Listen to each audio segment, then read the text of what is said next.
Why do you feel the need to run for governor? Well, Priya, my parents are immigrants, and they came to Michigan when it was the greatest state in the greatest nation.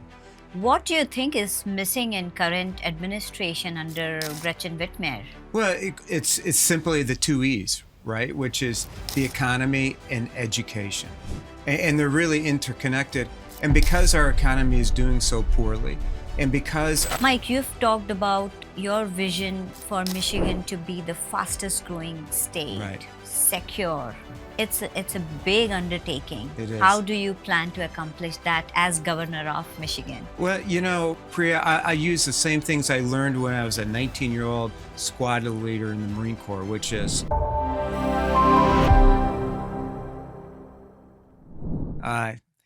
once again, I want to thank Priya for having me here and you for watching on Gold Media. Make sure you keep subscribing. And if you want to follow me, you can follow me on X at Mike Cox. Really, it's Mike_Cox. Let me repeat that, MIKE_Cox, COX. Or, of course, on Facebook at Mike Cox 2026. And for more information, go to MikeCox2026.com. Thank you very much. Welcome, Mike, to Gold Media. Thank Thank you you. so much. Thank you, Priya. It's great being here. Absolutely. Looking forward to our interesting conversation today. Looking forward to know you more. Right. You've held like such an responsible position already as Attorney General of Michigan. I Right. mean, you have so much accomplishments and everything. Why do you feel the need to run for governor? Well, Priya, my parents are immigrants, and they came to Michigan when it was the greatest state in the greatest nation. Literally, my parents thought that the streets were paved with gold here. Now, they weren't quite, Yeah. but my dad was a carpenter, my mom was a maid, and they knew here in Michigan that they could buy a home in a safe neighborhood, in good local schools, and they knew that each of their kids could get ahead. And that was the American dream, and they were able to live it out here in Michigan. And unfortunately, too few people can do that now. Working men and women can't do that now. And I'm running for governor to fix that because my life has been great here. Like you said, I was attorney general. I was a homicide prosecutor for 13 years in Detroit. I went out and built my own business. And I feel like I've enjoyed the blessings of Michigan, and I want to pass those along because the Michigan of the past isn't what it is now. And I want to create a day when everyone thinks that Michigan is great again, because it can be great again. Right. So you're clearly living the American dream, Mike. Right. What do you think is missing in current administration under Gretchen Whitmer? Well, it's simply the two E's, right? Which is the economy and education. And they're really interconnected. And because our economy is doing so poorly, and because our school systems are failing our children and our families, we now have so many people leaving Michigan. In fact, over the past decade, only West Virginia has had more people leave per capita than Michigan has. And so what do? We need to fix the economy by doing what the best states are doing, the states that are growing the fastest, the states where their wages are growing the fastest, more jobs. And that really is all about eliminating the income tax. So if you go to Texas or Tennessee or Florida or Wyoming or South Dakota, those states are booming because they got rid of the income tax. Because, Priya, what does that do? That means there's more money in everyone's pocket. Small businessmen and women who are taxed, they're called S corporations, like my business was. They're taxed at the rate of the income tax for their business tax. And also, if you think about it this way, a young couple, a couple of years without having to pay the state income tax, they now have the ability to save that down payment to buy that first home. Those are the things that successful states do. On the education, we need to bring back fundamentals, right? Three of my children have left Michigan for opportunities elsewhere. One of them, my daughter Lindsay, went to Mississippi. Mm-hmm. And I thought, honey, you can't go to Mississippi. The education system for your children is going to be horrible. Right. And you know what? 12 years ago they were 49th in the country, almost at the very bottom for fourth grade reading levels. Now they're at 9th. And where we were at the top, we're now 48th. So the world's been turned upside down, and I think it's our job to turn it right side up. Absolutely. And I know the struggle because I have a fifth grader at home. Right, I absolutely know the struggle. Mike, you've talked about your vision for Michigan to be the fastest growing right, state, secure, and you've talked about Michigan being prosperous. right. It's a big undertaking. It How is. do you plan to accomplish that as governor of Michigan? Well, Priya, I use the same things I learned when I was a 19-year-old squad leader in the Marine Corps, which is, you know, set the example, define what the goals are, the mission is, build the team, and then have the team work it until we get there, right? And I used those same skills when I was a homicide prosecutor in Detroit, and eventually I ran all the homicide prosecutions in Detroit, even though my boss was a Democrat and I was a Republican. And then I took those tools to build a team at the Attorney General's office.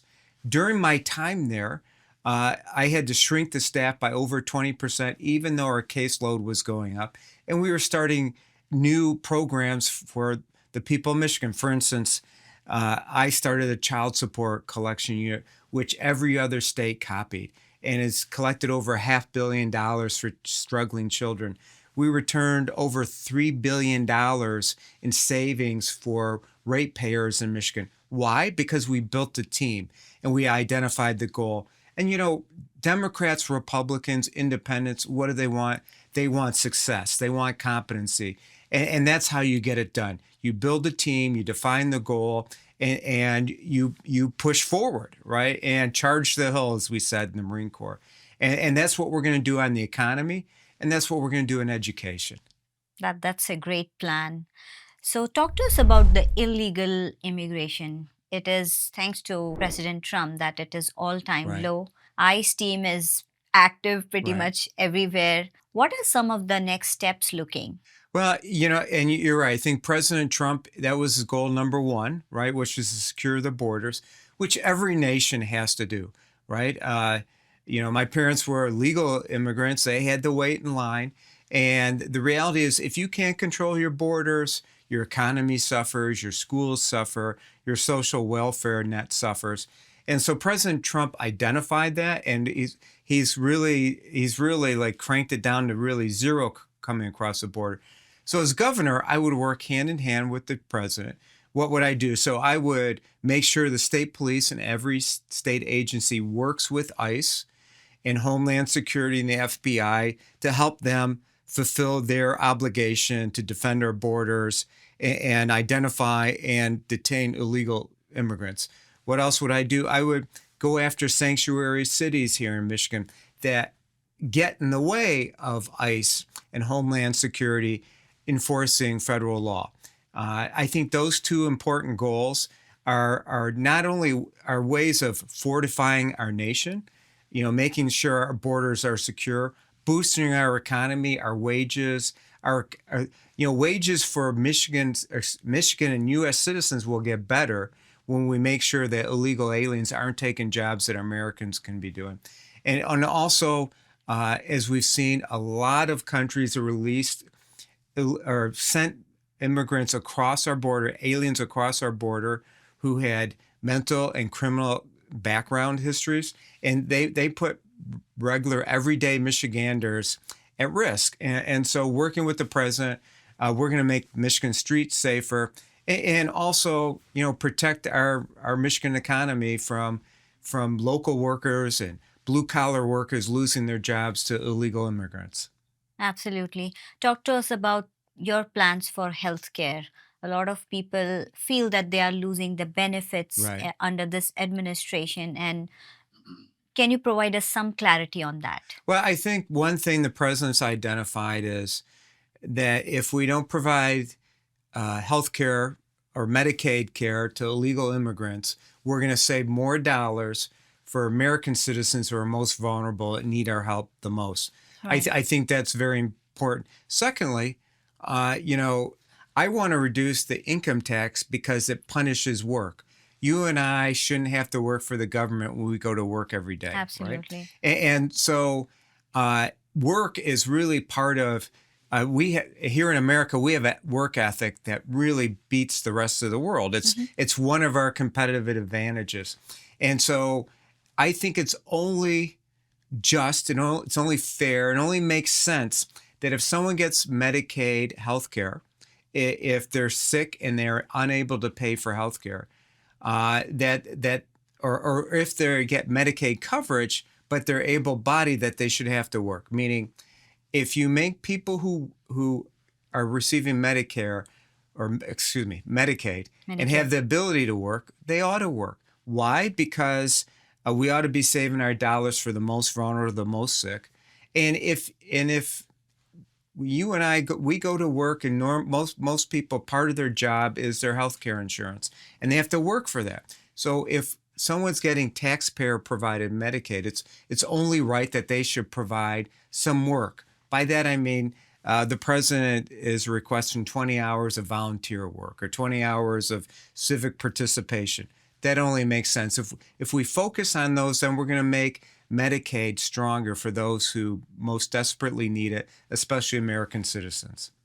Thank you so much, Mike, for sharing all the insights and joining us here. Viewers, please choose your governor. You have heard from Mike. He's running to be the governor of Michigan. If you want better Michigan, choose the right candidate. Well, thank you very much, Priya. And if folks want any more information, just go to my website, Mike Cox 2026, MikeCox 2026. It's a plan for fixing our economy and fixing our education, making people feel safe again, making people get prosperous again, and making children learn again. And that's what it's really all about. Thank you so much for sharing that. Thank you, And Priya. Mike, what message would you like to give to people of Michigan? Well, that if you vote for me, that I'll make sure we'll build the team working with Democrats, Republicans, Independents to build the team to make Michigan safe again, make Michigan prosperous again, make Michigan safe again, and really make it great again. The state that we can brag about, that we tell others we're proud to be from. And that comes from making sure children can learn and making sure everyone who wants to work can work. And help is just around the corner if we vote the right way next year in 2026. 2026. Thank you so much, Mike, for Thank sharing you, all Priya. the insights. Lovely talking to you. Appreciate it. Thank you. God bless.